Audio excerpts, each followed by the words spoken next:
Well, fuck you then, punk.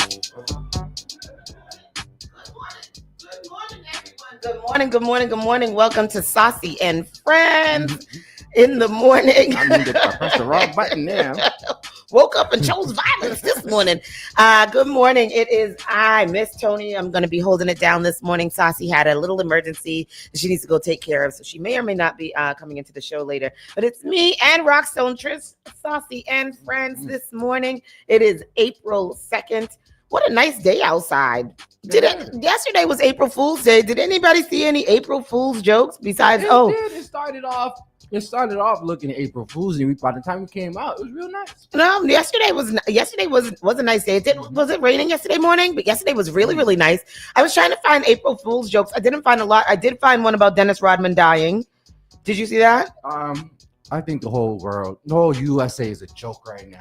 That's what I think. It was USA is such a joke that there was no April Fool's jokes. But the only thing I did see was something about Dennis Rodman dying from some kind of sexual asphyxiation, and people were like, "He died doing what he loves." Dennis Rodman too old to be into. But yeah, still. He went on to one of the social medias and was like, "I ain't dead. I'm right here. I don't know what the hell y'all were talking about." So that was but that was the only thing. I think everybody else is just, like I said, waiting for Ashton Kutcher to come out and tell us that we're being punked with what is going on here in America. But welcome to Saucy and Friends, everybody.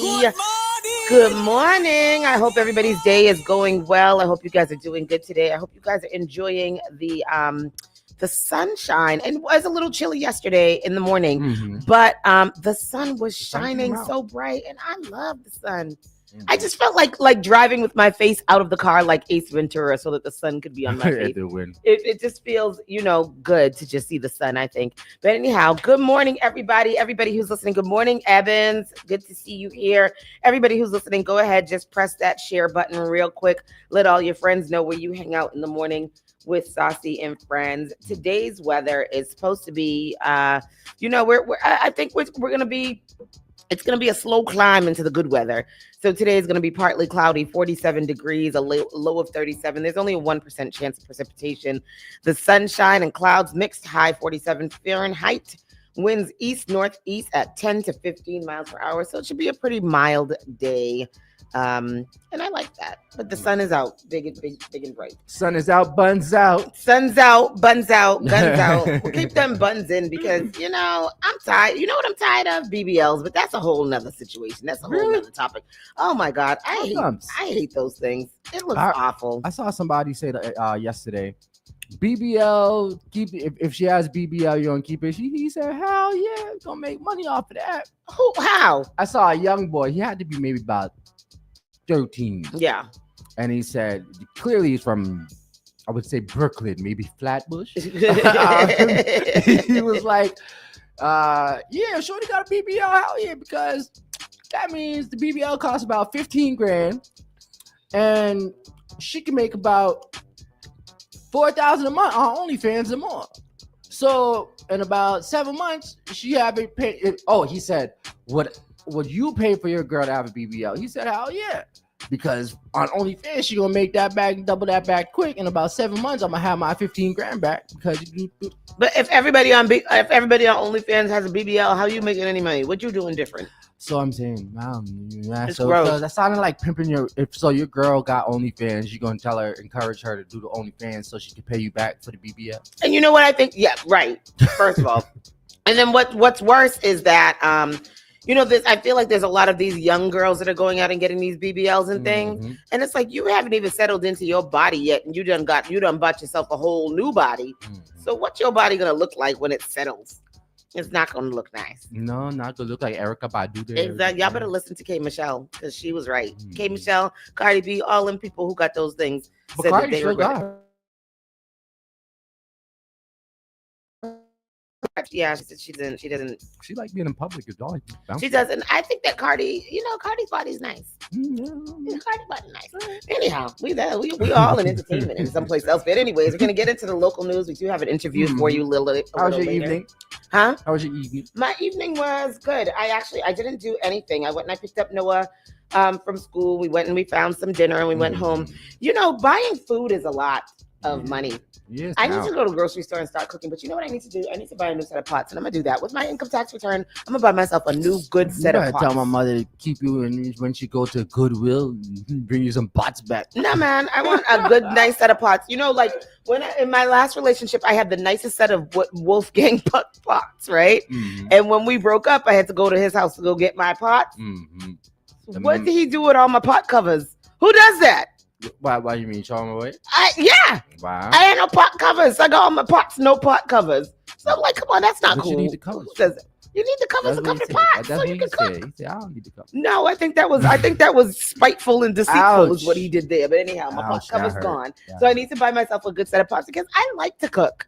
So it'd be nice to, have something good to cook in. So I'm gonna do that. I'm gonna find myself. But people give me suggestions for what kind of pots to buy. What I gotta buy, stainless steel or who I gotta buy? Cast iron. No, they really heavy. Unless you trying to pick up those cast iron. No, those cast iron pots are too heavy. Yeah, heavy. I do want one of those good Dutch ovens though, so I can start making oxtails. Because I'm not making no oxtail, but I would I gotta learn how to make oxtail before, braise. I be watching the people on like the reels and stuff. I'd be like, they make that look easy and just braise it down a little bit on both sides and then cook it for 10 hours. But I don't know. That's an analogy for breakup. It's not. There's not a pot. There's not a lid for every pot. No, for real. Seriously. Is that what he was trying to say? Good morning to everybody that's on the check-in. Good morning, everybody. Anna, Schneider, Nicole. Hey, everybody. Like I said, please go ahead and give it a share. We're going to get into the local news. Like I said, we have an interview later. Saucy may be making her way in here. Everybody send some healing prayers up for the baby. Not with the air quotes. Healing. No, that's the prayers going up. Healing and put the prayer hand up Mm-hmm. and say prayers for Sparkle this morning. So yeah, let's get into it. All right. Saucy and Friends. You're listening to Saucy and Friends in the morning with Miss Hot Sauce, Miss Tony, and Rockstone Triz. Woo, yes, and we are back. You are enjoying the miracle of radio. Radio, New England's #1 urban Caribbean music. Radio. Spark FM. Call Spark FM at 617-272-3387. Good morning, everyone. I'm so sorry. So yesterday, I got home and I was turned on the news and I was like, what happened? In this news report, multiple pedestrians hurt when a box truck crashes in downtown Boston and overturns on the sidewalk. So multiple pedestrians were seriously injured in downtown Boston on Tuesday when they were hit by a truck that jumped the curb before crashing onto its side in a tragic accident during the busy lunch hour, city officials said. It's coming up a little bit slow, yeah. The incident happened around 12:48 p.m. on Neyland Street at Harrison Avenue near Chinatown, Boston police said. From Sky 5, a yellow Penske rental truck could be seen on its left side on the sidewalk. Oh, no. Penske, that's a big one. Yeah, well, it's the little box trucks. Oh, the half one. Yeah, it was so weird to watch it, but you'll see when the clip comes up what happened here. And Neyland Street's located in Chinatown. Right? Yeah, right down in Chinatown. So Chinatown, Neyland and Harrison. So lunch hours. So yeah, that was pretty. That 12:48 people were out there getting their lunch and all kinds of stuff. It's crazy. All right, here goes the clip. Right here. They're behind me. That is the building that was hit after a rental truck came barreling down the street, flipping right into it. This is right in the heart of Chinatown. This crash happening right in the middle of a busy lunch hour. Oh. I just saw one or two people laying on the ground. Chris Sullivan had just finished lunch, walking down Neyland Street when he heard the crash. We heard a lot of booming noises. Sounded like metal crashing. The driver of a Penske rental box truck losing control, hopping the curb and flipping into a building just before 1 this afternoon. Some car went into a store and the glass is broken. Patrick Zong, the owner of Tora Ramen, says a couple of his customers were hurt. Feel bad for the people who got injured. I mean, no one wants this happen. We don't have any reason to believe that this was an intentional act. The district attorney and Boston's police commissioner are calling this a, quote, tragic accident that left 6 hurt, including the driver and 3 others who were taken to the hospital. 1 is in critical condition, and the other 3 are at least stable. As investigators work to figure out how that driver lost control and whether he may have been having a medical issue, many who were in busy Chinatown are hoping everyone will be okay. Very painful to see that, and I feel bad for everyone, the families who has to deal with the situation. Wow. Now we know that driver is in stable condition. Police telling us they're hoping to talk with him, trying to figure out exactly what happened. Right now we know investigators are going through surveillance video, frame by frame, trying to piece together the moments leading up to this crash.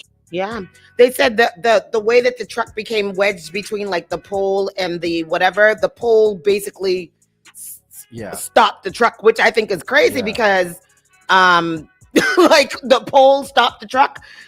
Larry, good morning to Larry. Larry actually was in a restaurant yesterday in Florida, and the restaurant that he was in got hit by a car. Oh, wow. A car ran into it. And I when he posted it, I was like, oh, are you in downtown Boston? But he's in Florida. But yeah, so that looked really, really crazy. So I guess it was some people inside of the restaurant got hit, and then I think 2 pedestrians who were outside, or 3 pedestrians who were outside, and then the driver. They said that they had to like go and extract the driver out. People who were witnessing, they said that it was really, really, what was really nice was when people saw the crash, like regardless of what was going on, a gas leaking or whatever, so many people ran over to the truck to try to help get the driver out. Oh, she's here. To try to get the driver out and to rescue him instead of people just pulling out their cell phones and whatever. So there wasn't a lot of cell phone videos because so many people were trying to help them out.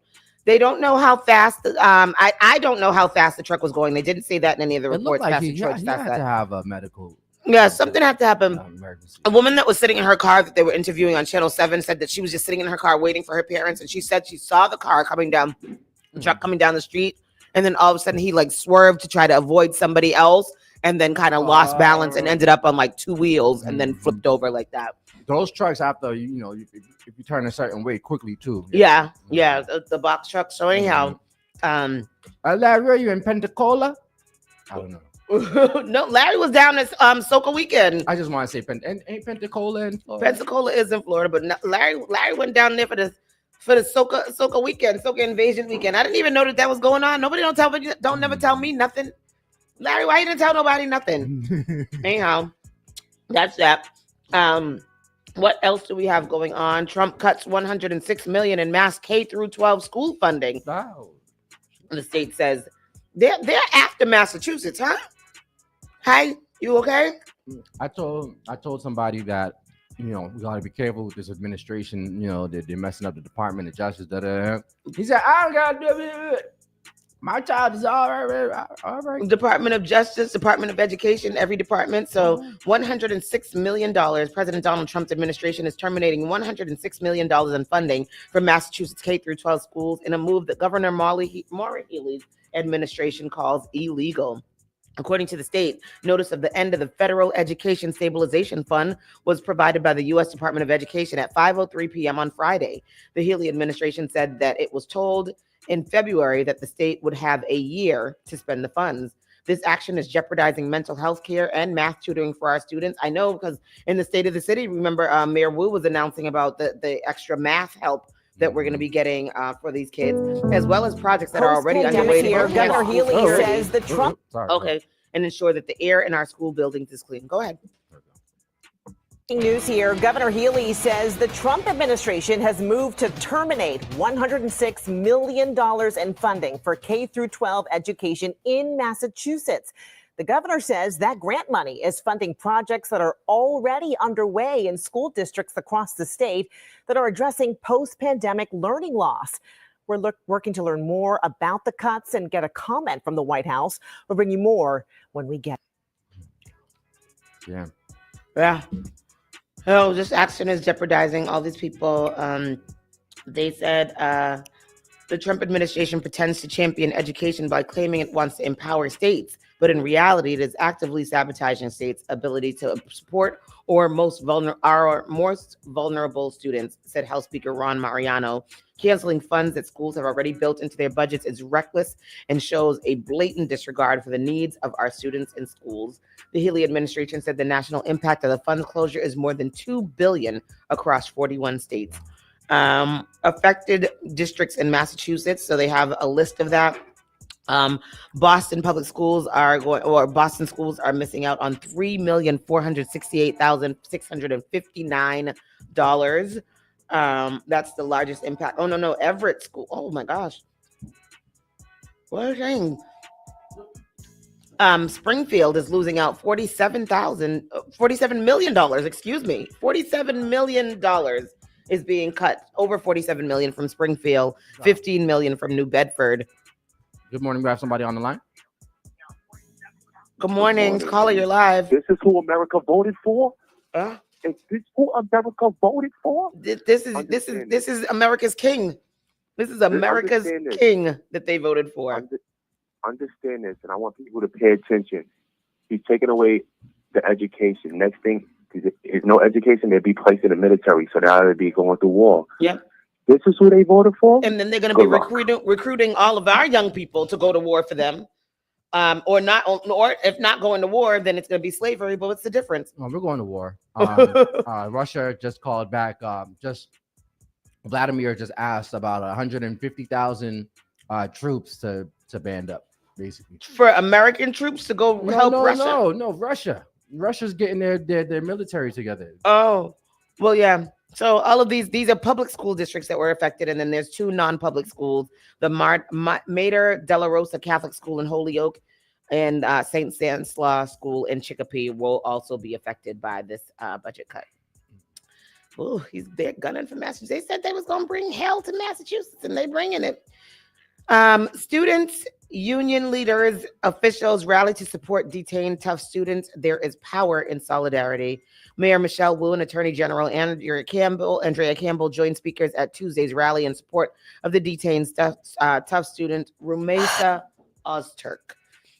Students, union leaders, and city officials gathered in downtown Boston Tuesday to rally in support of Rumeysa Ozturk, a Tufts graduate student who was detained by Immigration and Customs Enforcement officers in Somerville last week. Mayor Michelle Wu and Attorney General Andrea Campbell were among the speakers who denounced the Trump administration's crackdown on visa holders with connections to pro-Palestinian protests. The rally was led by SEIU Local 509 President Dave Foley and SEIU International President April Verrett. Ozturk is a member of the SEIU Local 509 through the Tufts Grad Workers Union.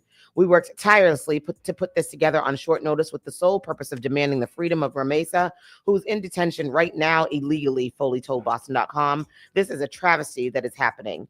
By 6 p.m. Tuesday, a crowd of more than 100 protesters had formed outside the JFK Federal Building on Sudbury Street. Protesters and labor union members carried signs with messages such as "Protect students, labor against fascism, and ICE out of our neighborhoods." I'm glad to see folks inside SEIU organizing in solidarity with their sibling. Ryan Black, a protester with the Boston Democratic Socialists of America, told Boston.com, "We all need to be fighting within our workplaces and communities to reverse this before things get worse." Foley introduced the rally speakers, starting with Verrett, who called Ozturk our family and rallied the crowd not to give in to the fear of fascism. Where I grew up, we never ever leave family behind, do we? We are going to make sure she feels this energy, she feels this love all the way to where she is in Louisiana.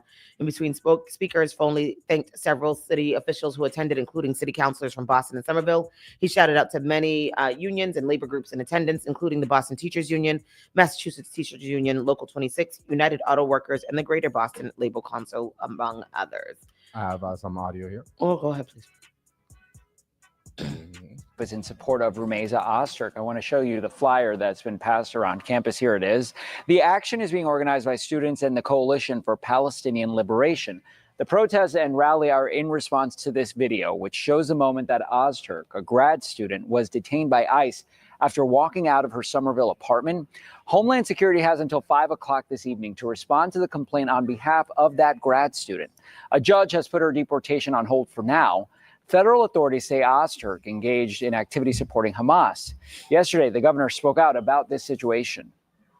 It appears that she's been targeted not because of crimes she committed, because she hadn't committed any crime, but she's been targeted because of what is free speech and something that she signed on to in a student newspaper. So that is very concerning, deeply disturbing. We need answers. We need answers from the Trump administration about what they're doing.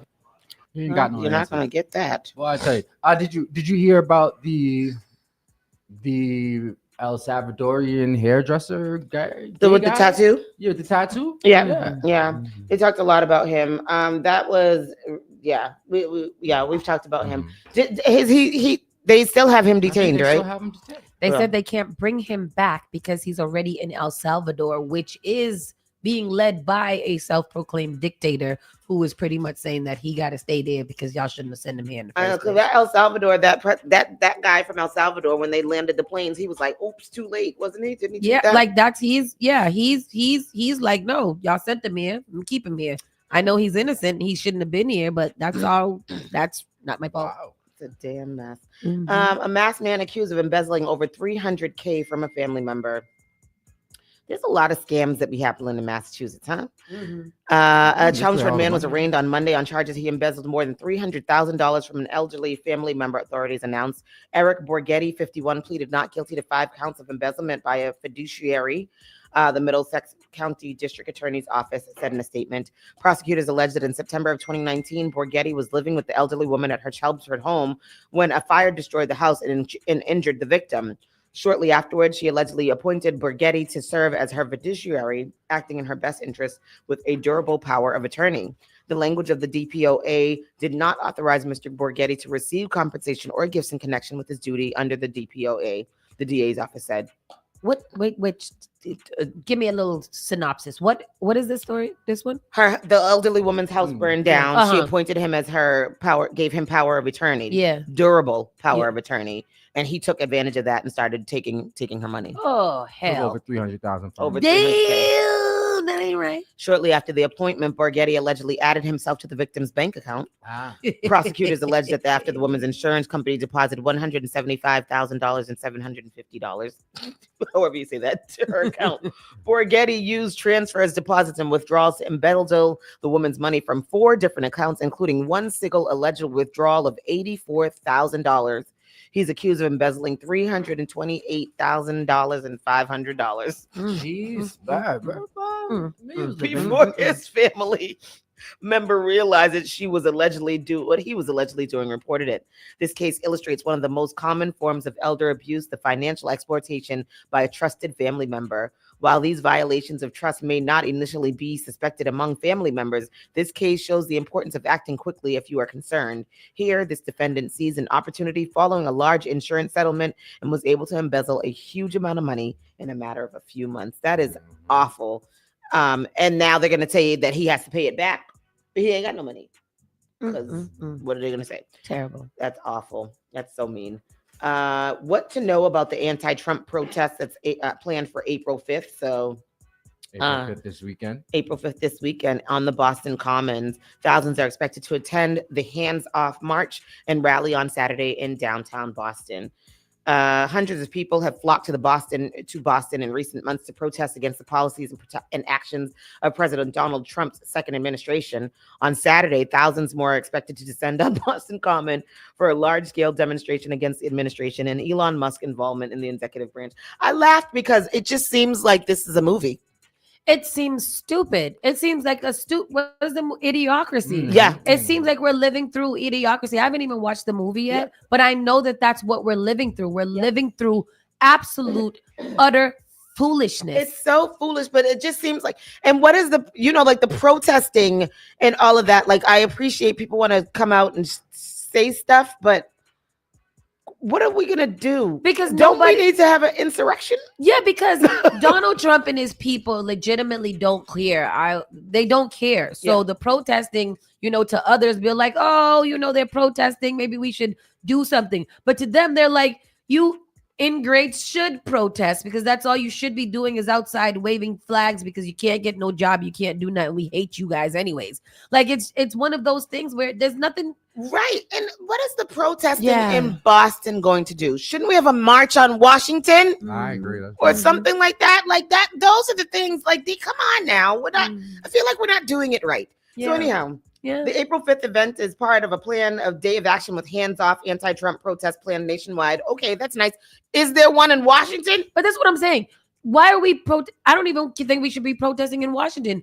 We should find out where all these elected officials live that are Republicans and MAGA that are not doing what their people do and go protest out front of their house until they decide that they want to start doing their jobs. Like harass them, because without them, actually doing what they can to fight back and protest against what he is saying, it doesn't make any point. Don't protest Tesla. Go to that man's house. Tesla. Yeah, Tesla. He goes in Tesla. Where does he live? He lives in an incubator because he's not real. I think he lives in a underground city. All right, paradise. You live in the mountain. In the mountain. He carved out a mountain and lives in there.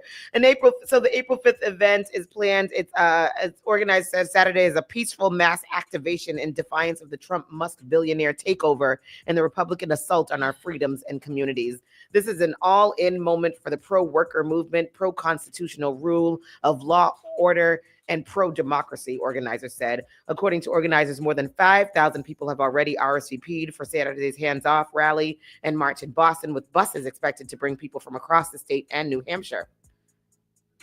Below what to expect about the demonstration and The protest starts at 11 a.m.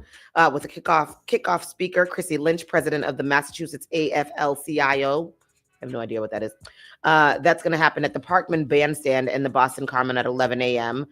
The organizers are Indivisible Mass Coalition, Mass 5501, Swing Blue Alliance, and the UU Mass Action. I want to know one thing. All these people who are planning to protest nationwide, are they all the people that went out and voted? Probably. I don't even know what we're doing here. It's like, I don't even know. I'm pretty sure. No, these are probably the same people that went out and voted for Kamala or whatever, and is now like, oh no, we won't go. It's mostly white people who feel like they got to fight the fight because we're not fighting it no more. Okay. The speakers are going to be like Senator Ed Markey. There's going to be somebody who's the founder of the Trans Resistance and the Asian Pacific Islanders Civic Action Network. That's in Boston? It's going to be in Boston, yeah. This is in Boston. Where? This is the Boston one. Downtown in Boston Commons. It is nationwide, though. It's nationwide, yeah. So everybody, so this is just the Boston one. But everybody, I get that one too. Everybody from all day parts of the world start to protest, and I don't know what it's going to do. I don't know. Hold on. I just wanted to hear this. Which insurance he was advertising. Take it from the general. Nationwide is on your side. Oh, that's not right. Musk had to turn to Trump for his help in a desperate and embarrassing infomercial on the White House lawn where Trump couldn't even get the name of Musk's company right. He came out, he endorsed me very strongly, and I admired that and respected that, and I respected him for years. I respected him. Thank you all very much. I love Tesla. Love Tesla. I love Tesla. Sounds like a jam it. I don't even know what it is. Like something like a douchebag. He sounds like an a-hole because he looks like a literal a-hole, like a balloon string. BPD officer charged with OUI. Caller, you're live. Hello. Good morning, caller. Caller. Live on his side. Miss Toller. Hello, caller. Judge Toller. BPD officer charged with OUI after crashes into another police officer. No, that's messed up. That's crazy. Boston police officer was arrested and charged with an OUI after a car he was driving crashed into another vehicle driven by an off-duty Boston police officer. An allegation revealed that Officer Stephen O'Connell, 38, of Hanover, Massachusetts, was driving in Nissan Frontier in Weymouth after midnight on Tuesday. According to state police, O'Connell lost control while driving on Route 3 southbound and crashed into a nearby SUV, an unmarked Boston police cruiser. The cruiser crashed off the road and into nearby trees. The officer who was driving home after a shift was taken to a nearby hospital for non-life-threatening injuries. State troopers conducting a nearby traffic stop witnessed the crash. After further investigation, state police determined that O'Connell was visibly drunk and he was arrested and charged with operating under the influence, negligent operation of a motor vehicle, marked lane violations, failure to signal, and possession of an open container of alcohol in a motor vehicle. O'Connell was arraigned on Tuesday in Quincy District Court and pleaded not guilty to the charges. Nope, that was not me. According to the Boston Police Department, O'Connell was on administrative leave from the department at the time of the crash. O'Connell, why was he on administrative leave? For another OUI? O'Connell will remain on leave while an internal affairs investigation is carried out. Internal affairs records show O'Connell has 2 prior sustained allegations involving alcohol. An attorney for O'Connell declined to comment on the charges. So what is the IA investigating for when he already has 2 other fire him? What is wrong with y'all? Yeah, there's no reason to keep him there. There are people on the force that are not drunk, and maybe you can utilize them more instead of him. You know, that's just where I'm at. And more news of police behaving badly. An audit of the Canton Police Department files deficiencies in the Karen Reed investigation. Oh, Lord. You don't say. You don't say. Really? The town of Canton released the findings of an independent audit into its police force and investigations on Tuesday, the same day jury impanelment began in Karen Reed's second trial. An independent company, 5 Stones Intelligence, was retained by the town in November of 2024 to conduct a thorough review of crime scene protocols, professional standards, accountability processes, organizational structure, and other operational aspects of Canton Police. Here you go, some audio from that. Tonight we have team coverage. We will take you inside the courtroom for the Reed trial and give you a closer look at the Canton Police Review. We start tonight with new information about the fallout from this audit. WBZ's Tammy Mutasa shows us how Canton residents can confront the issues that this uncovered. The independent audit started last year after backlash about how the Canton Police Department handled the investigation into the death of Officer John O'Keefe. And some failures were found, but it also gave insight about how the vitriol around town is impacting officers. The Canton Police Department has been under scrutiny since the death of Boston police officer John O'Keefe in Canton led to the Karen Reed murder trial. We've had a long-standing problem with investigative issues. Now an independent audit is revealing missteps in crime scene protocol during the early stages of O'Keefe's death investigation.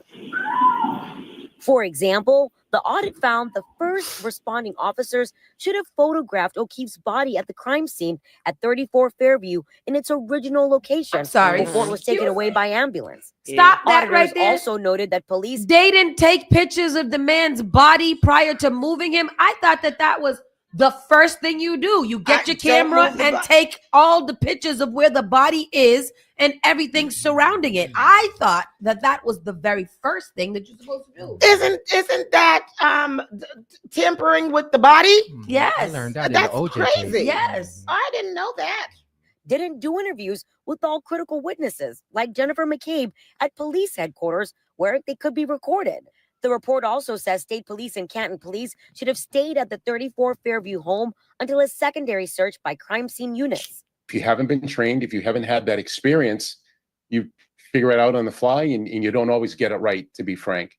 And I think that's what we saw here. And obviously that is an area that the defense is going to use in the trial. Retired state police veteran law enforcement expert Todd McGee says it's on the towns to provide funding and training to police departments. We have to understand that if the selectmen are not providing the resources for the police department, that's a problem. The audit is also giving insight into how the Canton police feel in the town's divisive environment. Officers saying in their own words, quote, "No one in this town will care about us until one of us gets murdered. Even then, half the town will probably celebrate that. And people in town just keep fueling the false rumors, and it's going to get one of us killed." I think the other issue and concern, which is going to take a lot of work, is building that community trust. A community meeting is scheduled this Saturday from 2 to 5 at Canton High School to present the audit to the community. That sucks.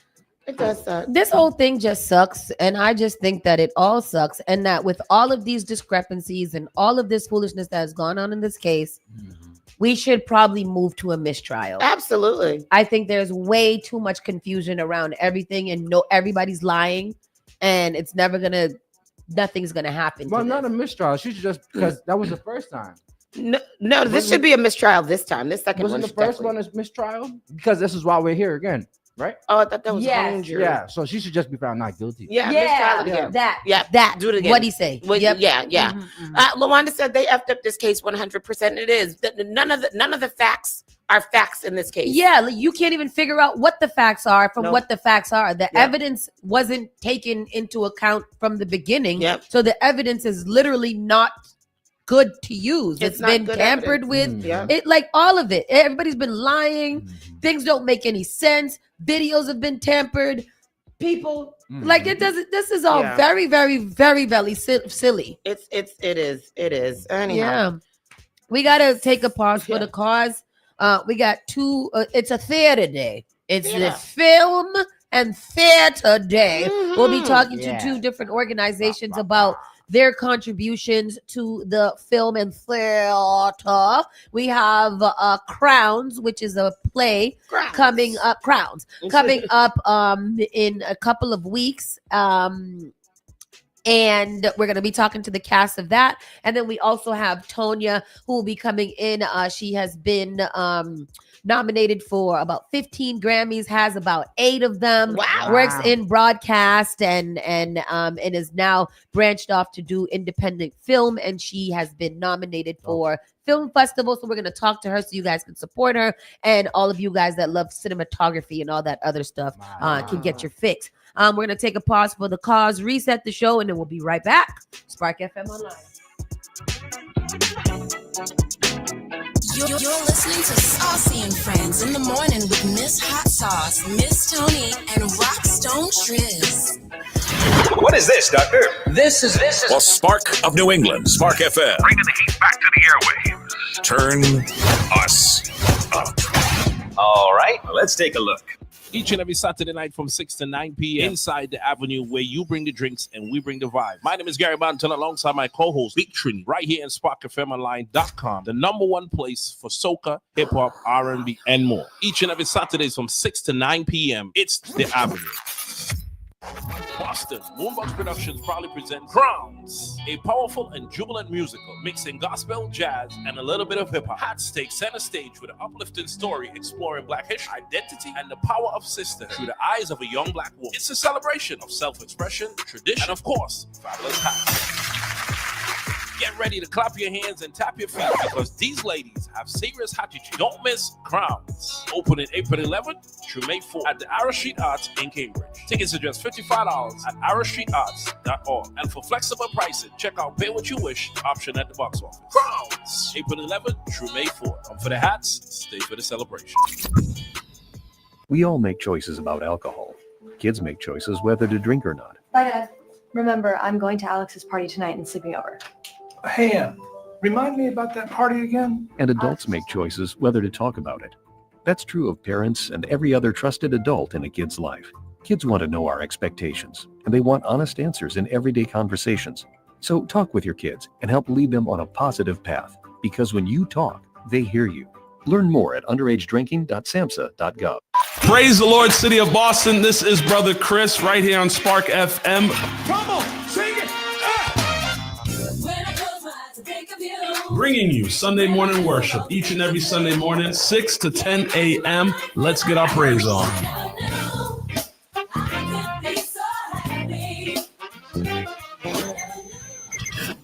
Advertise your business, brand, or music on Spark FM. Contact us at sparkfmonline.com for more information.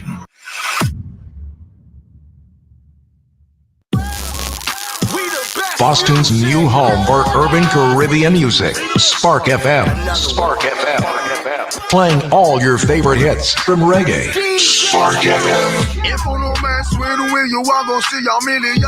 We got the Congo long just like the Amazon. Spark FM. I know that life is not easy. No say we are for win. Walk with the camera like Jesus. Soca. No one understand. Hip hop. Yeah, we on and we going crazy. R&B, You could do damage. You could do damage. Afrobeats, and much more. Spark FM. Spark FM.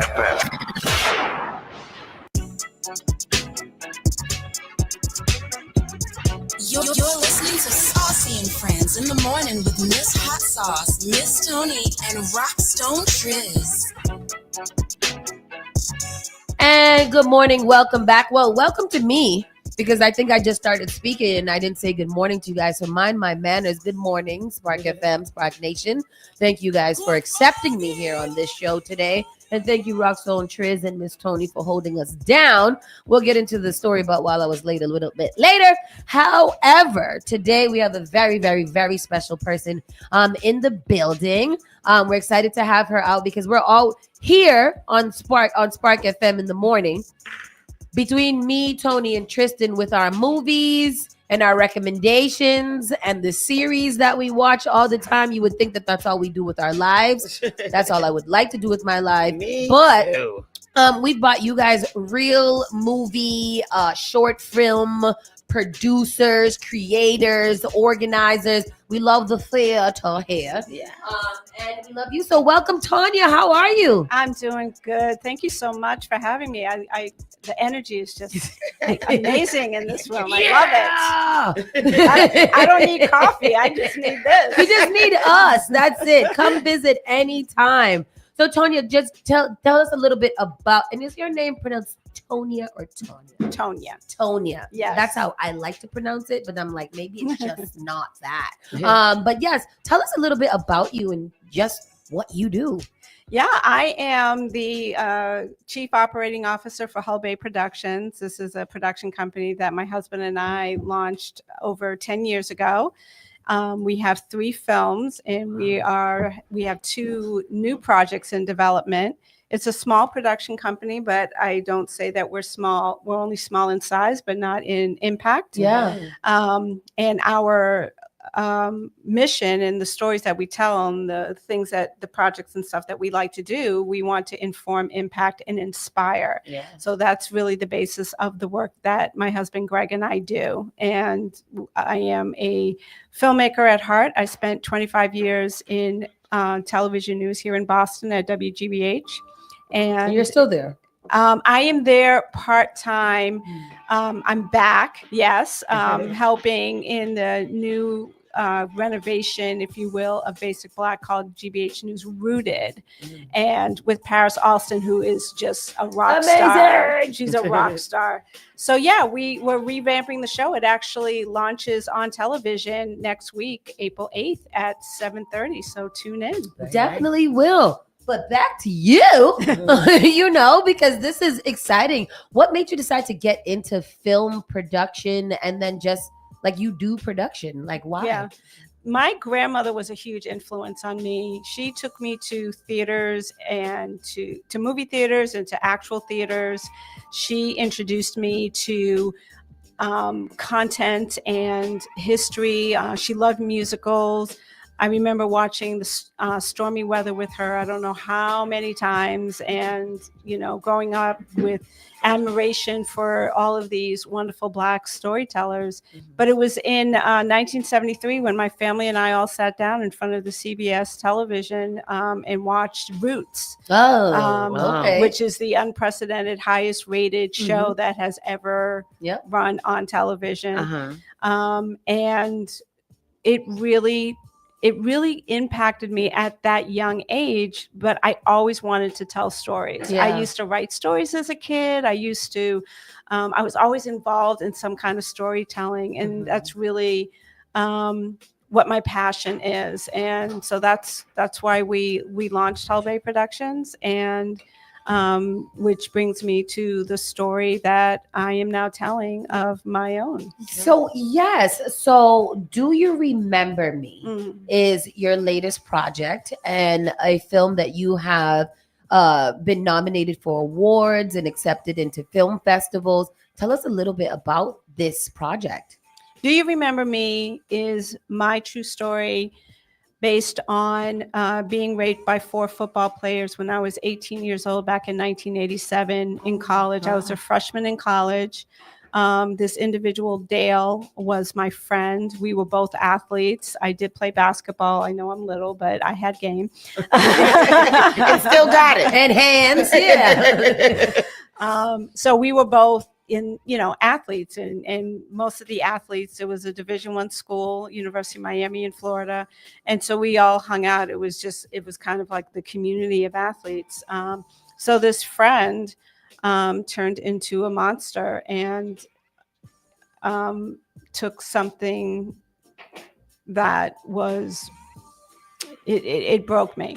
It broke me. Betrayal. Yeah. Like it was the ultimate form. Yeah. In the ultimate form. Yeah. Yeah. And so the story really tells about the longevity of trauma and how we deal with it, how we move through it, what it looks like, And it manifests. how it manifests, and but also hopefully a little bit of inspiration, because I'm all right. I'm here. Yeah. I'm still moving. I'm still doing. And what I wasn't able to do then was to finish school. And so in 45 days, I'm going to be graduating with a Bachelor of Science from Pittsburgh State University. First of all, I am, just gut wrenching to even hear you say that.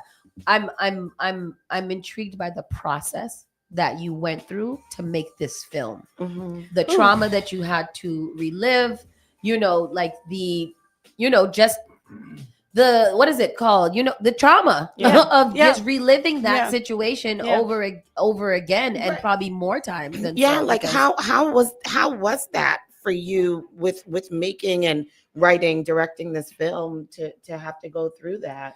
Well, my husband has invested in Kleenex stocks because I needed a lot of that. I have become a very strong person based on my faith and the love for my husband and my family. I have such an amazing support system. My pastors, my church family, my family, my children. So I knew going into it that I had the support and the love that I needed. But I never imagined how hard it would be. So we shot over 6 days last August. And I knew the first scene that I wanted to film and get it out of the way was the scene where Nikki, the protagonist, the 18-year-old Nikki in the film, she goes to Dale's dorm, and that's where the rape happens. We did not shoot a rape scene, but in the process, as the director, I had to go into the dorm and kind of like help move the furniture to the way I imagined it. I had not been in a dorm room since that happened.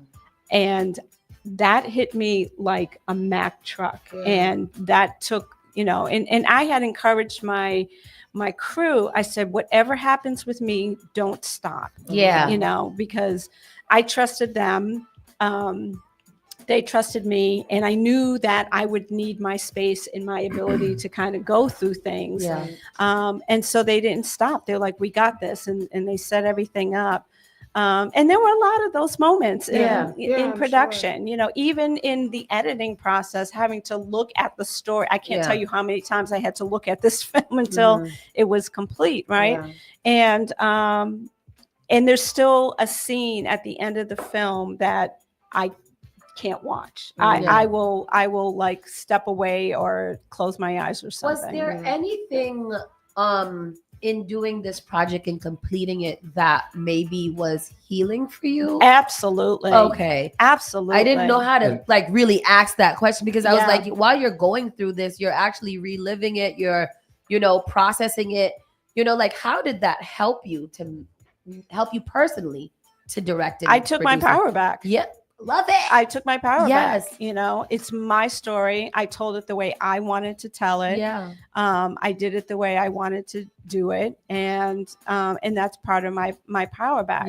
The thing with trauma when it comes to sexual violence, and there's so much in the news right now, right? We're dealing with Diddy every other week with some new every day, or something every day, right? and obviously the R. Kelly situation and Harvard Weinstein, like there's, Jeffrey Epstein, we hear all of these stories, right? But what we don't pay attention to really is the trauma of what sexual violence does to an individual. Because they're triggers, and not just mental and emotional triggers. They're physical triggers. Like, if you grab me the wrong way, we may fight. Probably smells, scenes, everything, music. Yeah. Because this was 87. Like the music from that time will bring me right back there. But also in this is the ability to heal and live through it.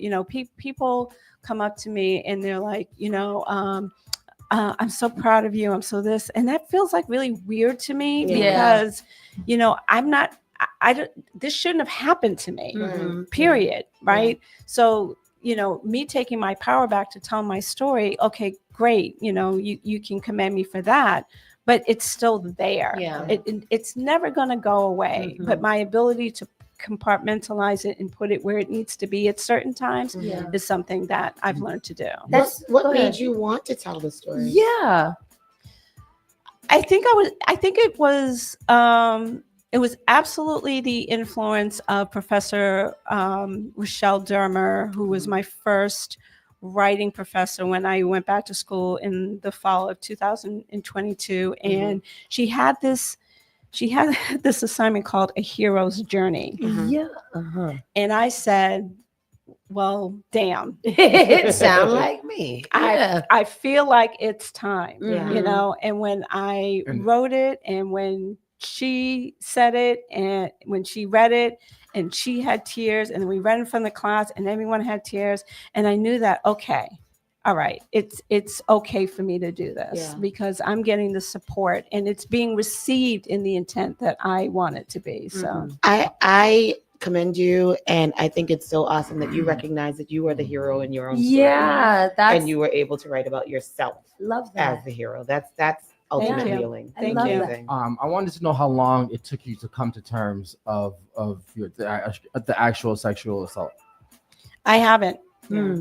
It's been 38. It'll be 38 years on May 4th. And I haven't. But I will always know that I am the victor in this story. So when you watch the film, which is out on YouTube right now, Do You Remember Me? I sent it to you guys. Paul Bay Productions Media Channel. When you watch the film, at the beginning of the film, you see this conversation happening over social media, and that's absolutely true. So I got a friend's suggestion from Dale. And I was going to ask about this, but somebody suggested him as a friend to you. Yes. I thought he was suggest. I was like, oh, honey. No. So so he had so it was a friend suggestion, and I looked at him, and then I started, stalking his social media accounts, and I looked at everything, and I started screenshotting things. He's got 4 daughters. He lives in Montana. I know where he works. I know where he lives. I know what he's doing. So I said, do you remember me? That was my first question to him. The name of the film. And his response was, I still have them on my phone. And he was just like, hey, yeah, how you doing? And then my next question was, do you remember what you did to me? And then he responded with a question mark. And this plays out in the film as well. It's the entire film is 100% factual. And then I said, and then I started to remind him of it, and then immediately blocked. He blocked me on. Do you think he didn't know? He knew, but he probably tried to believe that she would be over it. Yes. And that it's not a big deal because that was so long ago. And then that's what you talked about. People don't realize the trauma that happens in sexual assault that literally goes with you for the rest of your life. Yeah. Wow. So, and that was it. And so, so he's blocking, but I have all the information I need to have. So my husband, obviously is just like, why would you keep that? And it gives me a little bit of power. Now you're running. Yeah. Now Yeah, you're scared because now you know that it's outside. Yes. And that people. Yeah. Yeah. Did you shield the names in the video in the movie? I changed my name to Nikki Mhm. because my sister's middle name is Nicole, and my sister is amazing. She's my best friend, and so yeah. And That's how she feels about me.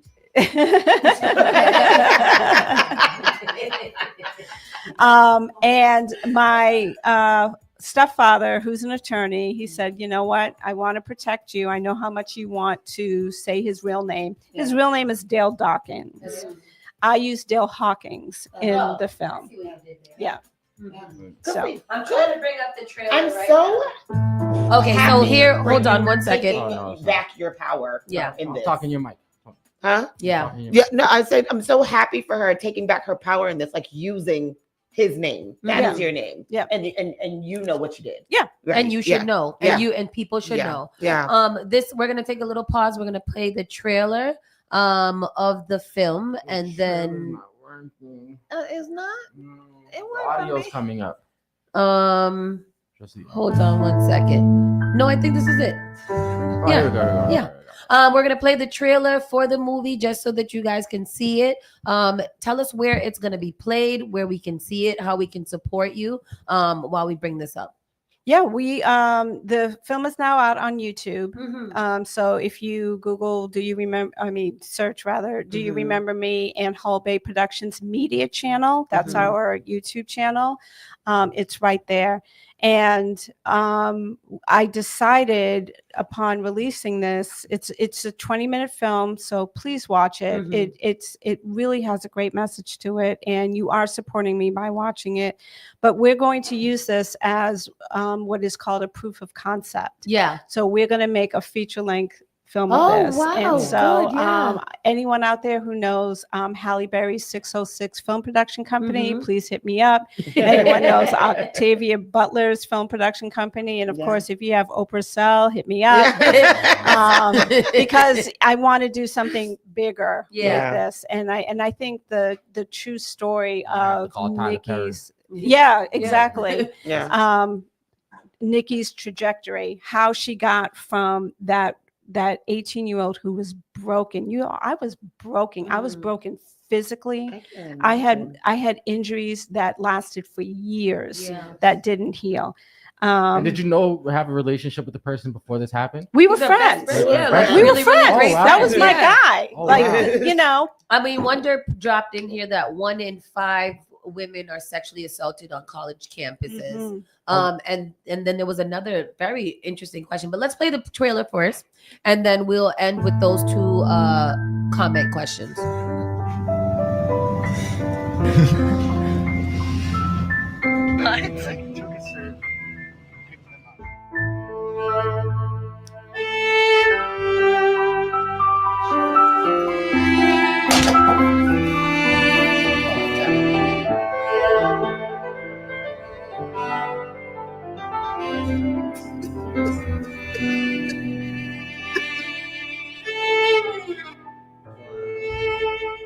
Wow.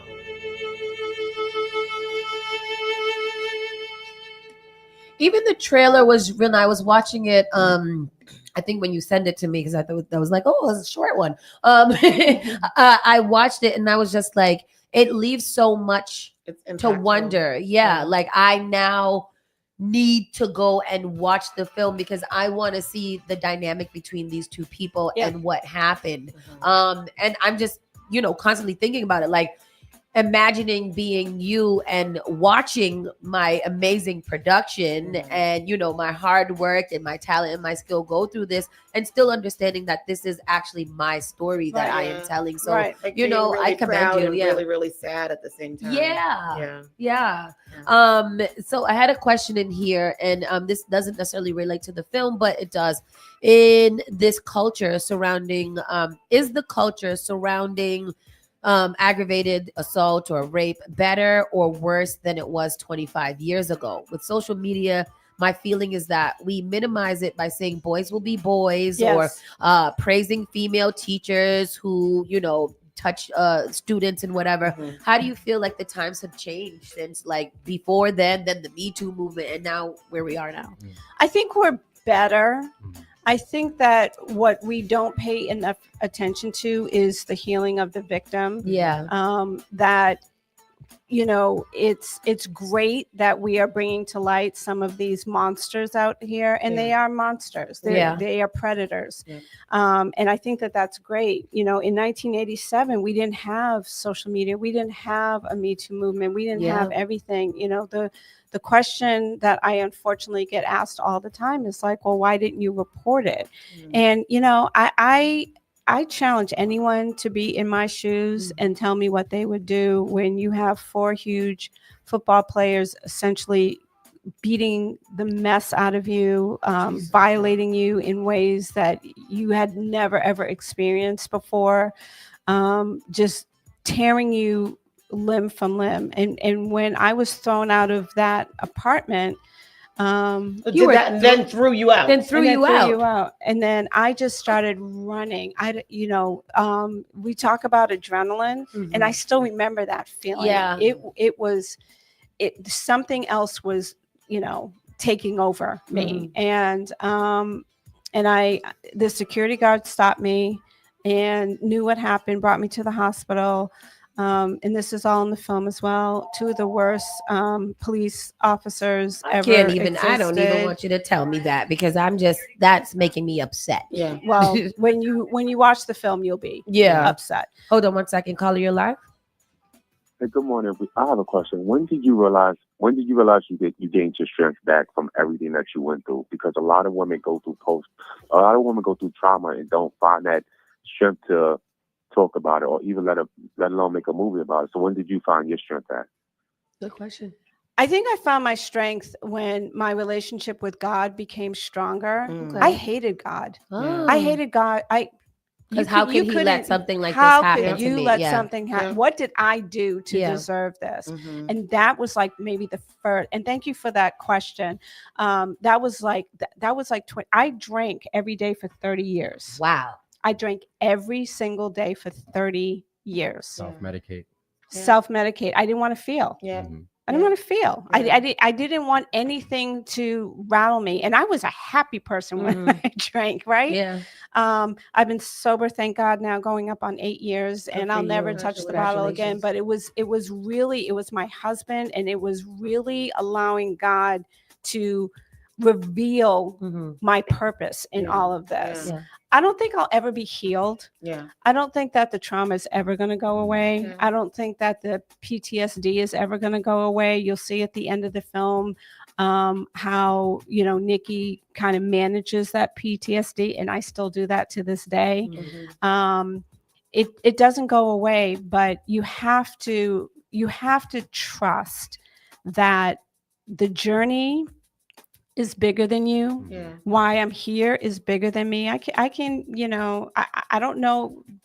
Tomorrow's not promised, but I know that for today, Tonia's going to be the best that she can be. She is going to do all that she can to be the best that she can be. And that doesn't mean I don't have days where I stay in bed all day long, all day long. Yeah. Absolutely. So, I don't know where it comes from, but I know that it's in me, and I just have to continue to pray and just do what I can, do the best that I can. Yeah. I think it's amazing. I'm excited about the film. We're going to put the film link in the actual comment section so people can go. We'll make it easier for you guys to go and, support this project. But watch it right after you get after the show. It's 20 minutes. We've done a lot less, support, write a comment, subscribe to the page, like it. Whatever it needs to do to kind of bounce it up where it needs to go. You guys have sat down and listened. Yeah. And we listen have to the merch. story. Oh, and we have merch. Let's see it. Yes, thank you so much, Sonia, for being vulnerable. Yes, know, I and mean, brave and ooh, a hat. So we got hats. I y'all. love. Oh, I that's don't know if you nice. can see this. We have hats, Yeah. right? So you can go to hullbayproductions.com. You can get your hat, $25. It helps support the distribution of this film and how we want to continue to get this film out. And we have these beautiful Shirts. We're gonna all have them on tomorrow. I was gonna ask you, do you speak? Do you go to schools and do you speak? I have been on a couple of speaking engagements, and I'm happy to do so with this film because I think that, you know, we have to realize that this is still an epidemic. Yeah. It's not a problem, it's an epidemic. Yeah, And yes. I met a woman who came to the premiere yesterday, and she just came up to me on campus and just cried and just Wow. like fell into my arms. That's so powerful. And she's like, something like that happened to me. Oh, And all I could do no. was just hold her. Yeah. You know, because this that's is- also probably reliving what you went through to see her raw pain. When you did one out of every 5 women, think about the ones that don't report it. Mm. Because the 1 out of 5 only reflects And the men. people and men. Yeah. Mhm. 1 in 5 only reflects the people who have reported it. Yeah. That's I'm not part scary. of that statistic. Oh, That I was going to ask you. So, did any prosecution or anything? No. ever? No, because No. he's good and free with his That's right. many children. He gonna be persecuted. I mean, on the you know, day you don't- when it's supposed to happen. Karma has a way of doing what it needs Having his to kids do. was probably Yeah. a trauma for him. Four Having his four kids daughters, and you know, And 4, He has to be That's scared why of he that that's why he every has day daughters. That's why he has for the rest of his life. Yeah. Somebody here said, one of our commenters said the University of Miami football team was like a professional team back in the 80s and Yes. 90s, and he said I can see how one person couldn't, would be intimidated by bringing that down by herself. Yeah, So, absolutely. yeah. That's crazy. Tonya, thank you so much Yeah. for Thank being you. here Yeah. and telling our audience your story. Yes. They stayed locked in the whole time because it's powerful. Yeah. It's real. You're here. You're from Boston. You are, a hero, and you're bringing greatness out of a terrible, horrible situation. And we do hope that it goes to the heights in which it needs to go, so Right. that it can at least be a conversational piece for better behaved individuals. Yeah. Like terrible, Yeah. horrible. Hull Bay Productions, impact, inspire, inform, and in these minutes that we've talked to you, I feel all of those things. So Briefly, thank you very much. How for was being here your with us. how was your parents when they found out? Oh, that could take another 20 minutes. I mean, immediately after I wasn't released from the hospital, I just left and I went to the Miami International Airport, and back then you had like paper tickets, Yeah. and it was like an open-ended ticket, and I just waited to get on standby because the only thing I wanted to do was get back to my mom. Yeah. Yeah. A mother's love. I can't Yes. imagine. Yeah. Oh, Well, we're gonna end on a great note. Again, where can we find the film? Where can we go to? How can we follow you? How can we support? Give us the whole rundown. Sure. So on YouTube, go to the Hull Bay Productions media channel. It is the featured film on there. Do You Remember Me? It's only 20 minutes, and I promise you that it's going to do something for you. Everybody knows someone who has been through this. Yeah. You can visit us at hullbayproductions.com. You can see some of the other projects that we have going on. You can get your merch, Get hats, your merch. Yeah. get your merch, hats, and is going to extend this into a foundation so that other women and men and whomever can tell their stories as well. Yeah. So buying these t-shirts is a message that we're going to put forward. You can follow me on Facebook, Tony McGrath, on Instagram, Tony McGrath. And if you you can hit me up on the website. And I just appreciate this time. I appreciate all of you for giving me this Thank you. opportunity to just talk about my story and this film. And it will be developed into a feature length.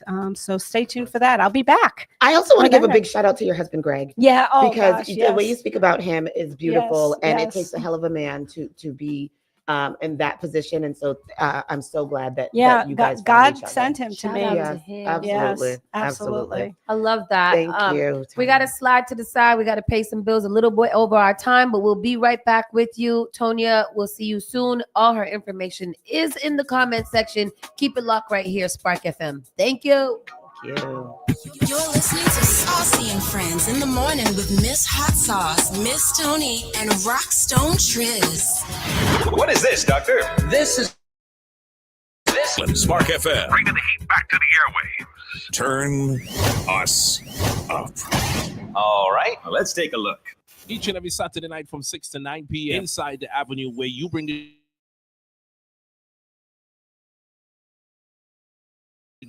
drinks and we bring the number one place for soca, hip-hop, R&B, and more. Each and every Saturdays from 6 to 9 p.m. It's the Avenue.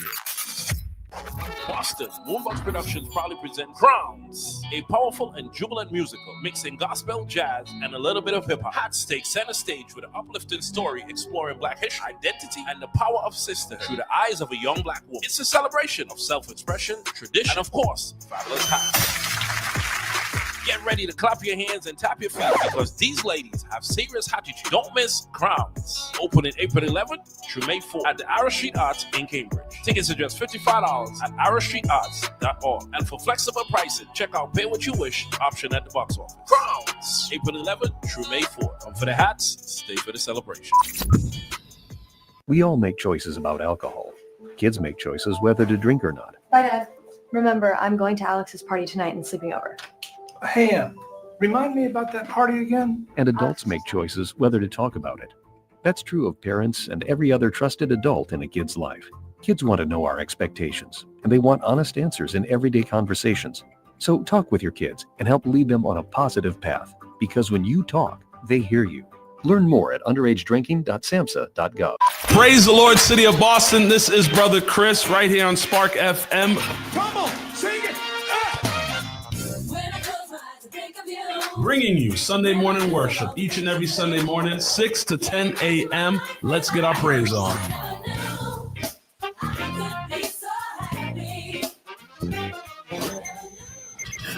Advertise your business, brand, or music on Spark FM. Contact us at sparkfmonline.com for more information.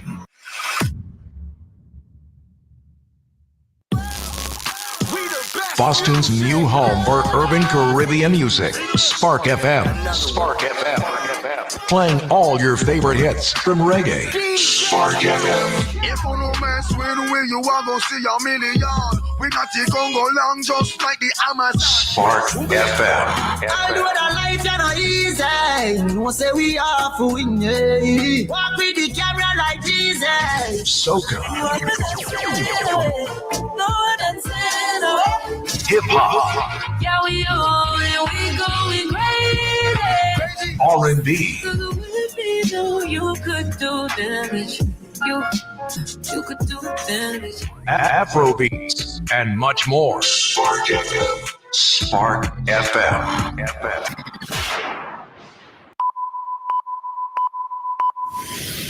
Spark FM. You don't make it rain. I can't keep this on the low. Igniting the airwaves. Spark FM. She right with me, me right with she. She might have a B, me have a G. She let come easy, get the money free. Join us on Facebook and Instagram at sparkfmonline.com. Turn us up. Everybody shout. Everybody shout. Spark FM. And welcome back. Can I hear? Am I here? Oh, there we go. There we go. Check, baby. Check, baby. 1, 2, 3, 4. Check, baby. Check, baby. 1, 2, 3. We are back. We are here. We are all the things. We just left Tonya Magras, who is has a film out called Do You Remember Me right now, and keeping it in our theme of production, of theater, of film, of thespians, actors and actresses, and all the things. Drama. That's what, keeping it in the realm of drama. Welcome to the show. This is some of the cast of Crowns. I was trying to get my notes, but I'm hoping that my backup singers, who would be you guys, would come in on time. We did it. Yes. We almost got it. You almost got it. Almost got it. I'm gonna put this right in front of you. Thank you. So yes, introduce yourselves and tell us. Well, we'll get into that, but first introduce yourselves, and then we'll go into crowns. Okay, I gotta stop saying it like that. It's very Oprah. I'll take it. I mean, crowns.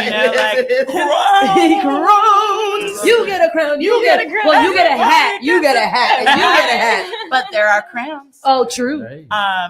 So yeah. Let's get serious. I am Regine Vital, she, her, hers. I am the director of Crowns, and next to me is I'm Miraja Metcalf, she, her, and I'm playing Yolanda. What's your name? Say it again. Miraja. Miraja. That is beautiful. Oh, thank you. I love that. So tell us what Crowns it is. Regine, you want to start that? Sure. So Crowns is a gospel musical. It's by Regina Taylor from 2002-ish, and it's based on a book a photography book about these Black women. I often say it's about church ladies in their hats. Yeah. But the book was this book of photography of Black women and the hats they've worn throughout their lives, and along with those hats, they tell stories about. So are these physical hats or these like proverbial physical hats? Okay. Oh, physical. Yeah, they're actual hats. Okay. Right. That then become like special symbolic hats. Yeah. And so, Regina Taylor saw this. It's a beautiful book. Actually, I immediately got a copy, and they're just like these. You immediately recognize them. Like, that's grandma, and that's like auntie this, and that's like my cousin, like on my daddy's side. And it's just this beautiful book. And so she just kind of pulled these different stories and created 7 different characters. And all of these people, it's through the story of their hats. They kind of tell stories about their lives to help this young woman, Yolanda, whom Miraja plays, get through a really hard time in her life. Yeah. And so between like the stories that they tell and the gospel music that they sing, because it's church ladies in their hats, and we all know Black church ladies, they're like, capital C, capital L. Yep. Like, they're like stewards of the community. They they come together to help this young girl. And the other aspect of it is it's like, it could just be a musical about going to church, but actually it's about beyond that. It's about like the sort of spiritual legacy of Black people. Yeah. Like, we have this long history, this long legacy going all the way back to Africa, and like the spiritualities that sustained us there, sustained us on the way over, and have sustained us ever since we got here. All of that is still there with us. And Yolanda just, needs to learn that. I'm trying to figure out how to ask these next 2 questions in what order. I want to ask, I'll tell them, I want to ask for Miraja, what's it like playing the lead in this role? And with the current administration, and it seems to be an attack on history, plays like hats, crowns, yes, plays like crowns, like how are you guys, like what is your charge in order to tell this story? Like what responsibility do you feel like you have in directing this? And then how does it feel to play this, knowing that there's an attack on not only Black women, Black people, and in general, our history? Wow, that's a great question. Thank you. I'll start with the first one. It's been really fun playing the lead on this. I've just been able to discover more of Yolanda's character, and she's just a girl who's a trauma and has like a mask, which I think everyone kind of wears in their own way, and is trying to go through life and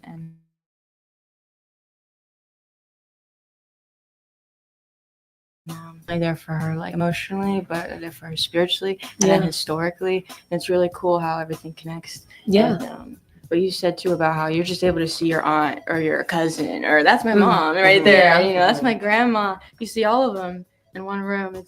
It feels real, honestly. And all the women who are wearing the different hats feel like my aunts.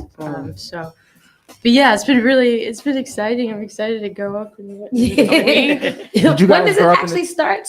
Our first performance is Friday, April 11th. Okay, I was like April 11th. That kept on sticking into my head because we'll get into the business a bit after. But Did you guys grow up in the church?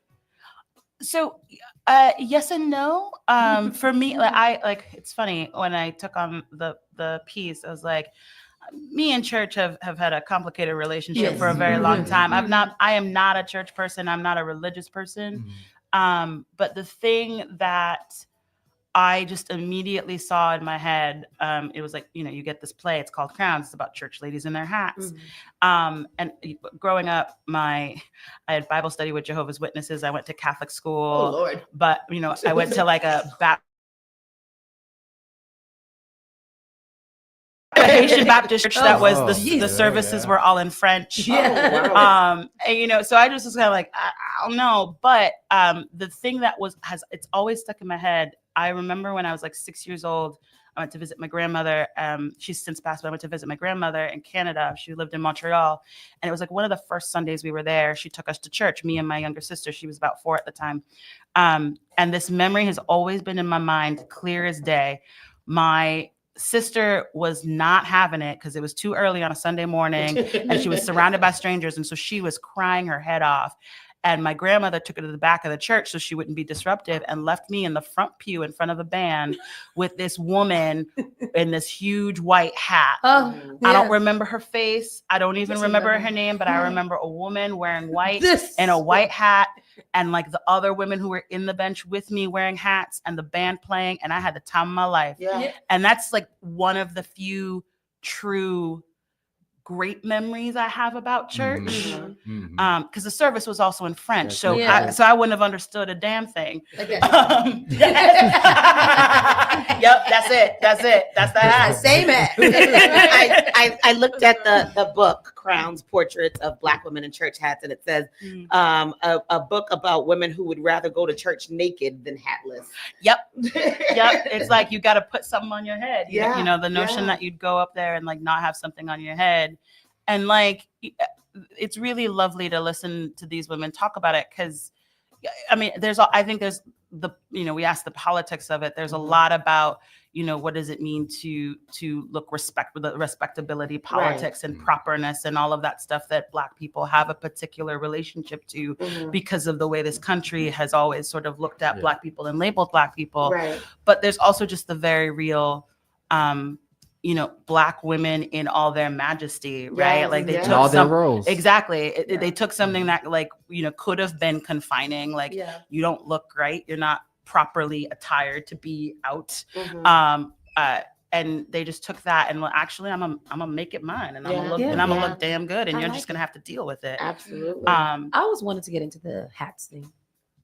It just never quite worked out for me. I can never to me that that's a lot of hair. I don't think you're there yet. Maybe not at 15 soon, years. okay. It's never too soon. It's never too. I mean, we had that whole movement that happened a couple years back with the fedoras and all of that. Now that's here. So and like the thing is, like, we talk about hats in the play because it's like you again, church lady is an iconic visual. But the play also talks about how just adornment of the head has always been something that Black people do from like being in Africa, whether it's like a turban or like a gele or just any of that sort of like hat, like head adornment. Just even head scarves and things like that. Exactly. Schneider makes a good point. He says interesting because women must have hats on while inside the church, whereas men are instructed to remove hats when stepping inside. And that was true too. Like we grew up Seventh-day Adventists and we have something called Pathfinders. And I remember going into the church, the girls used to always have to have their little berets on. But the boys had to roll them up and put them on their shoulder and then walk down with them. So that's very interesting how hats especially for women look at as like, respect, it's a crown, a modesty thing. And I think that's pretty cool. there are some special blackout days and some special days and things just to kind of go over some of the business of the play. How do people get tickets? You said it starts April 11th. Yes. How many shows? Tell us all the details. So our first performance is Friday, April 11th. Are we excited? Yeah, I mean, is this your first big role, like starring role? It's my first musical. Really? Oh, congratulations! She's killing it. And it's open day. Like, how does the theater world perceive open day? Like, is that the day or is it the last day? That is, It's, I mean, every moment. So, like we theater folks, we dramatic as hell, right? Yeah. Like every moment is like a moment to perform. Billboard, right? Yeah. I'm always. I mean, opening night is special because it's like you've been working so hard, and that last week before that first performance is like so stressful and so full of work, and sometimes you're running on fumes. Yeah.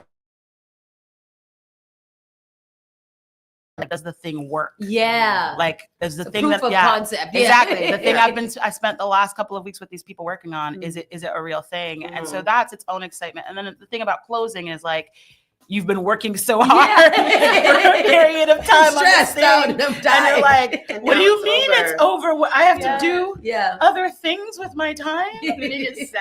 I'm already thinking about the end. Like, no, don't think about the end. Don't think about We didn't get to the beginning yet. But even for you, like when you're speaking, you're so, demure.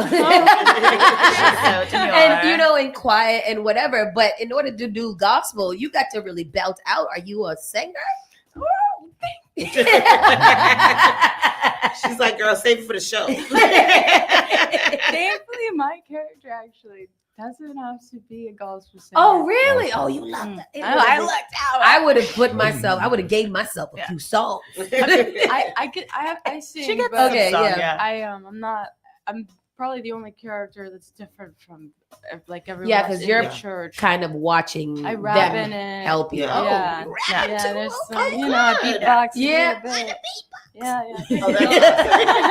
Show your versatility. Yeah. No, it's nice. There's like it's a bit of there's an intergenerational conversation happening in the play as well. So it's like intergenerational, like you're speaking to your ancestors, you're speaking to their elders. There's every character has a corresponding orisha from Yoruba culture. So everybody has like a corresponding spirit or god that like that they are. So you're also speaking to like across like cosmic planes. So this it's a really interesting play in that way, a really interesting musical in the ways it has everybody sort of interacting with each other. Nice. And then the way we've set it up is so like, you come to see the show, you should feel like you are in church. Yeah. So they're also talking to you in the Yeah. audience. Nice. So there's always this like 360 conversation going Get a little on. church there while you're I there. like watching the play. interactive. Me too. I'm excited because when I was telling my mom and a couple of my aunts about it, they were like, "Yeah, we want to go." How many shows are there going to be? Yeah. When are they going to be? Yeah. So we have, I believe I have to do quick math, 5 performances a week. So first performance is April 11th. That's a Friday. That's one a day? No. So it's Thursday night, Friday night, Saturday night, and then Saturday afternoon and Sunday afternoon. Oh, wow. Yeah. So 5 performances a weekend, and we close May 4th. Okay. So it's, so about 20 it's work performances, time. about 20 roughly? Say that again? So about 20 shows roughly. Roughly about, Yeah. If that's I can do math. Is that a lot? That sounds like a lot to me. I mean, it can be.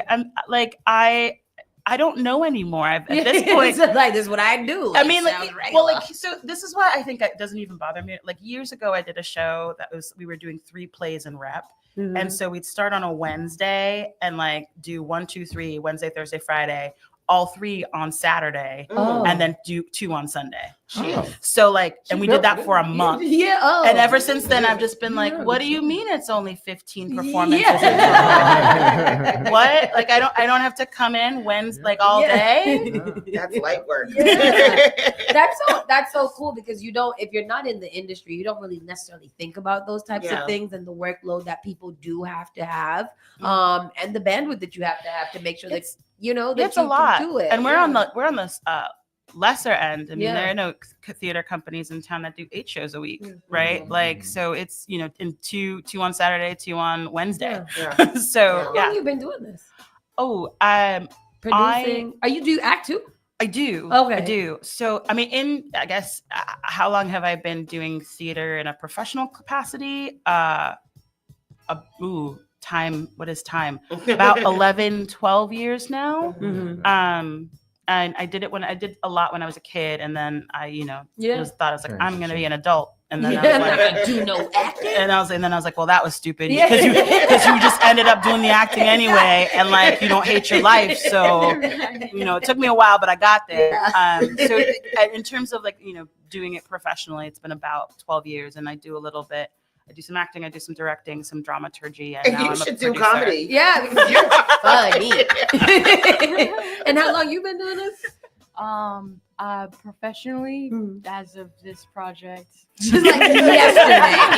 I started yesterday. Breakout star. I love this. No, she's straight up killing it. I mean, Yeah. one of the things that's been actually really fun for me is watching like Maraja really bloom. There's a lot of I have the gift of working with some of the most talented people that I've ever met on this project, and Maraja is definitely one of them. Like, this is a bright future here. I'm very excited for her.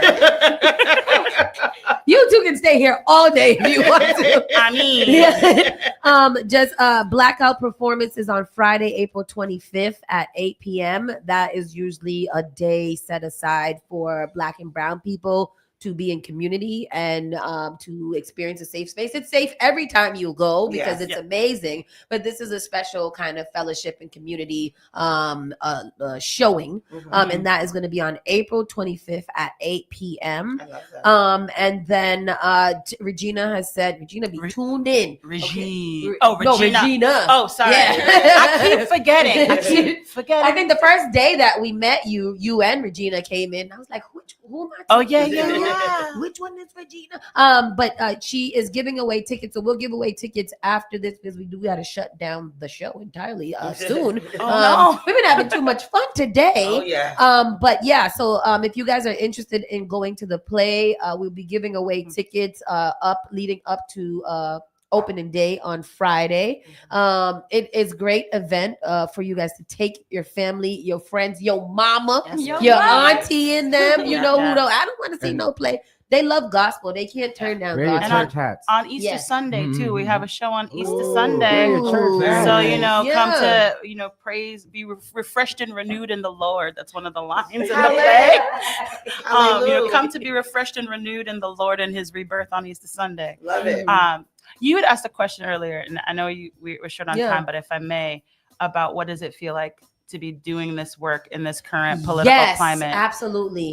Great. And for me, this is I'm not the type who's gonna go out and like protest. Like, not that I won't protest, but like I'm not gonna stage a sit-in or like walk around and picket. Like like it's just not.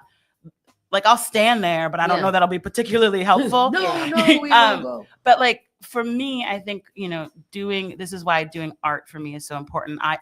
I truly believe that art is an inherent political act. Yes. Whenever you put public speech out in the public square, you are engaging in politics. Yeah. So what the stories we choose to tell are really important. And so when we're living in a time when real history, true history, particularly about Black folk and other people of color, Indigenous folk, about women are being not just suppressed but erased and attacked. And attacked. It is so important that we do this, and this.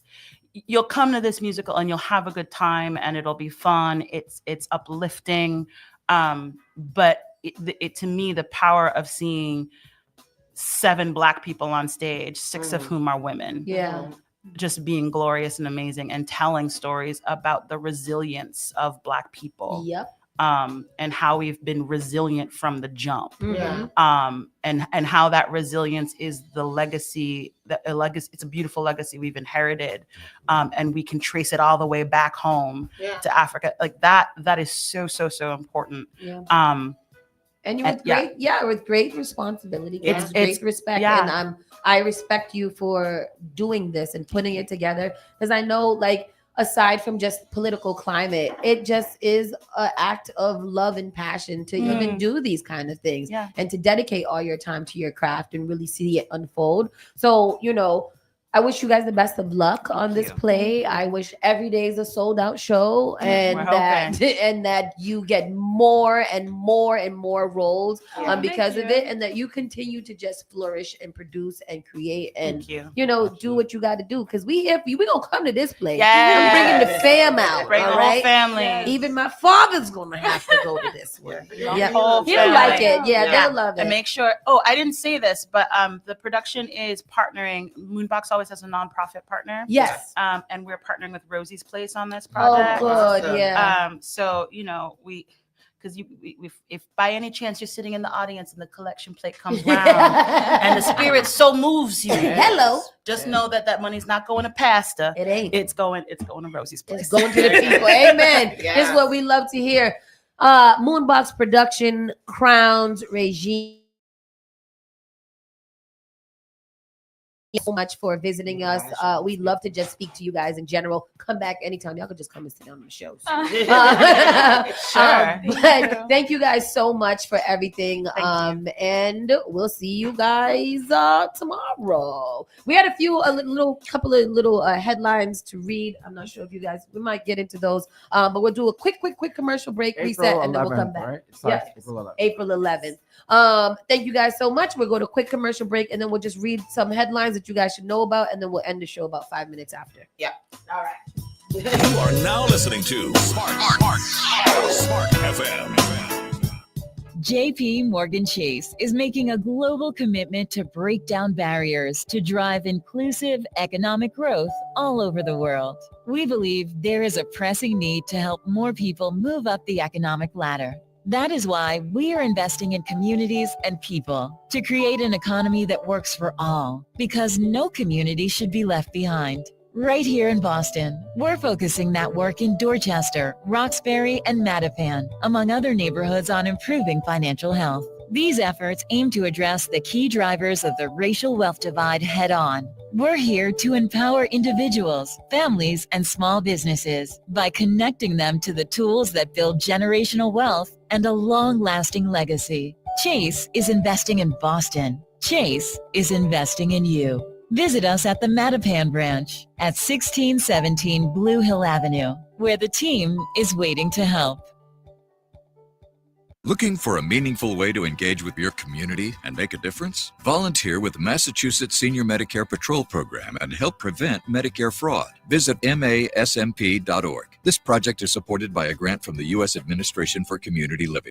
Each and every Saturday night from 6 to 9 p.m. inside the Avenue, where you bring the drinks and we bring the vibe. My name is Gary Banton, alongside my co-host Big Trini, right here in SparkFMOnline.com, the number one place for soca, hip-hop, R&B, and more. Each and every Saturday from 6 to 9 p.m. It's the Avenue.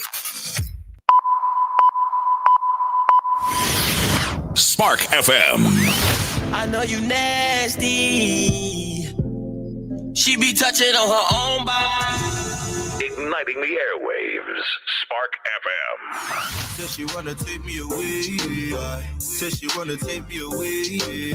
Says she wanna show me the way. Join us on Facebook and Instagram at SparkFMOnline.com. Turn us up.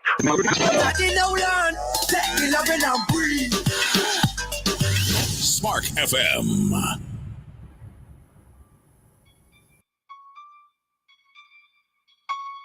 You're listening to Saucy and Friends in the Morning with Miss Hot Sauce, Miss Tony, and Rockstone Triz.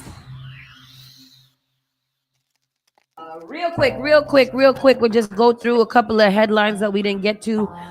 History was made yesterday. Cory Booker. Yes. Cory Booker did the damn thing today. Did he do what we need him to do? Yes. Cory Booker makes longest Senate speech in 25 hours. Stand against Trump.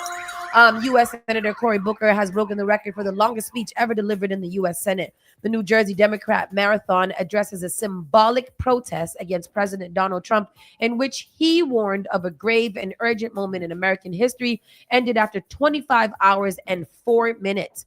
Although it was not a filibuster, a speech designed to obstruct passage of a bill, it held up legislative business in the Republican-controlled Senate. The rules for such speeches require a speaker to remain standing and forego bathroom breaks. Damn, 25 hours no peeing. 25 hours? 25 hours a day and an hour. The previous record was held by Republican Senator Strom Thurmond, who, when still a Democrat in 1957, spoke for 24 hours and 18 minutes against the Civil Rights Act.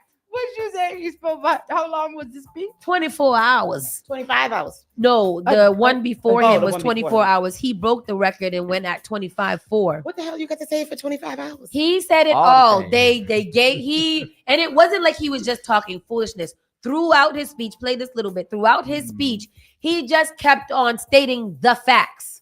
Whatever he found, whatever they gave him to read, whatever he could figure out to read in his brain, he did it. And that's also an act of protest by holding up Senate, holding up the office. Hold it the F up. Yeah, I watched the last 5 minutes and I know that man was tired. The last 5 minutes of the 25 hours? Yes, girl, because he's better than me. Child, All right. listen. Here's a little bit of clip from Cory Booker, his final moments as he breaks the records. Do you know how proud this caucus is of you? Do you know how proud America is of you? Shut up, Chuck Schumer. No, sir. Tired for him. I'm gonna go take a nap for him. We can what? From New Jersey. So the Grateful to be able to rise right now and speak. We have a president who's come in and one of the first. This things is when he's he done in first 71 started. days is insinuate fear. This is a little video speed up of him all day. They said that the former presidential candidate, because I guess he This did one whole for. speech is because Senator Schumer. Business as usual in this place when that kind of threat is happening. The former presidential candidate also ran out the clock by discussing sports, reciting poetry, and taking questions from colleague. Booker, who is an African American, spoke of his roots as a descendant of both slaves and slave owners. I'm here because as powerful as he was, the people are more powerful, he said, referring to segregationist Thurmond record-setting address 68 years ago. As he reached the milestone, Booker said he was going to deal with some of the biological urgencies I'm feeling. Probably he had to pee and poop. He was able to give his jaw much needed respite during the speech by taking questions from colleagues, including Senate Minority Leader Chuck Schumer of New York, Senator Dick Durbin of Illinois, and Senator Kristen Gillibrand of New York. The Democratic Party, currently out of power in the White House, Senate, and House of Representatives, rallied against Booker's symbolic act of protest. Booker's speech the is last 2 minutes here. we can't. Oh, yeah. So yes, if you guys want to go watch it, just Google Cory Booker and then you could watch some or all of his speech. I know a lot of people did support him throughout the night, and that was really super dope. Woman's claims son's dad ran over him before a shocking truth of I don't know what's going. Nope, leave that alone. Yeah.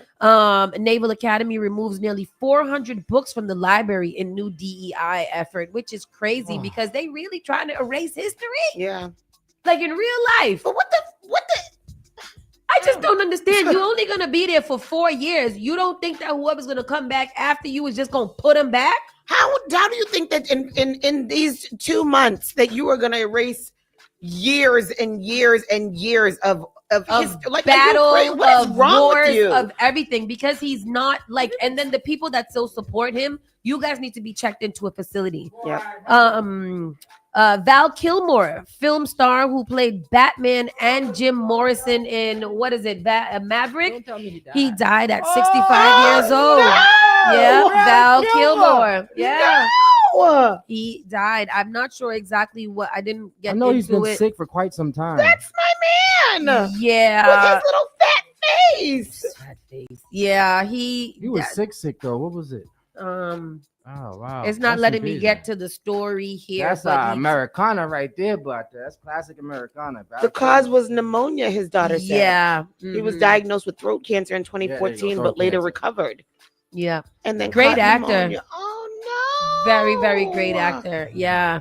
Yesterday, some of the things that we did post yesterday, there are some counterfeit $50 bills that are going on around Boston. The one was found yesterday in Park 54. So if you out here, effing up the church's money, get it together. And don't forget, that's what George Floyd died for. So y'all better stop the crazy. Say that, sis.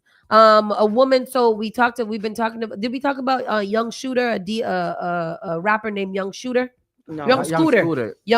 Nah, I don't know. We found out that his death was due to a woman making false claims. Well, we'll get into some of these tomorrow morning. New Diddy accuser claims Beyonce, Jay-Z, LeBron James. Oh, geez, not LeBron James. LeBron James. This is fake. Witness victim post assault. Don't tell me what I I'm tired of witnessed. These people. Yeah, don't tell me what I noticed. If you don't got no evidence, if you didn't do your own kit at that point or something, let me not. I don't know. That's like, hearsay. Yeah, like I don't know how that's gonna go. I didn't say it. You can't say it. I learned that from Judge Judy. If I didn't say it, you can't say that. Yeah, I witnessed or I saw. Yeah. No, you didn't. I said somebody said something. No, you didn't. Yeah. But those are some headlines that we just wanted to give you, especially the Cory Booker one, because I think that was phenomenal act of resistance. Yes, good. And that's what we need. That's what we need from the Democratic Party. Mhm. Oh, and then yesterday, the Trump administration removed over $102 million from the school education budget from K through 8. Oh yeah. Oh, I'm Yeah, we glad did you that guys. this morning. Yeah, crazy, Yeah. crazy work. Vladimir Putin is calling for 160,000 troops to sign up for the Russian army. What? Wait, where's he calling them on? Calling them from where? He's in Russia. He wants people. He wants the Russians, Putin or does he calls- want Americans to go fight? Well, that's what I thought when Tristan Putin first said calls that. up to 160 men to join Russia army in latest conscription. What did he say? What did he He wants people to come to He wants people to sign up for the For the army in army, Russia. yeah. Oh my God. It's his largest military call up in 14 years. And I'm hoping that he doesn't get anybody that volunteers. Oh, I hope they're they going. all leave. Oh, they're They're going. going. I'm sorry to America hear is that. very weak right now. Probably the weakest I've since my Well, 39 it has years. nothing to do with Americans. He wants Russian people to sign up for the Russian Who army. you think you want them to fight? To fight America? Who else you think? Oh, I thought he was our friend. Who? Vladimir That is Putin. Donald Trump. That's friend. Donald Trump's friend. He's Right. not no friend of America. No, no, no, no, Elon no, no, Musk's no, friend, no, but no, no, no. that don't mean he like the Yeah, country. he don't like America. I know he don't like The America. Russians been trying to attack America for Right, that died. Well, I forever. don't. That's not good because then they're gonna be trying to look for our sons to go in the army and They ain't looking for mine. I Black tell you people, that. I ain't black got one. He's the only one. They can't take. he would be. I don't he'd know. be I gay don't so know what kind of war we're gonna have. Here. A civil He's war gay. first. I don't know He if we're gonna have can't- a. We're gonna have a civil war civil first. war, and then You we're want to gonna know go to why? World War Because III. his people, his followers, think they have the same protections as he do, and they gonna turn up, and then we gonna turn upper. Let me go buy my one-way flight. Get your gun. Where you Pete. going? Get your gun license. Carry cool. Everybody, get your gun license. Somewhere else. Get your gun license. Somewhere else. They got it. Yep. You ain't got it. All right. Good night. I gotta go take a nap because I got to reset. I'm tired. Y'all make me tired. Bye. Yeah. Yeah, we out. Yes. We're out. Bye. You're listening to Saucy and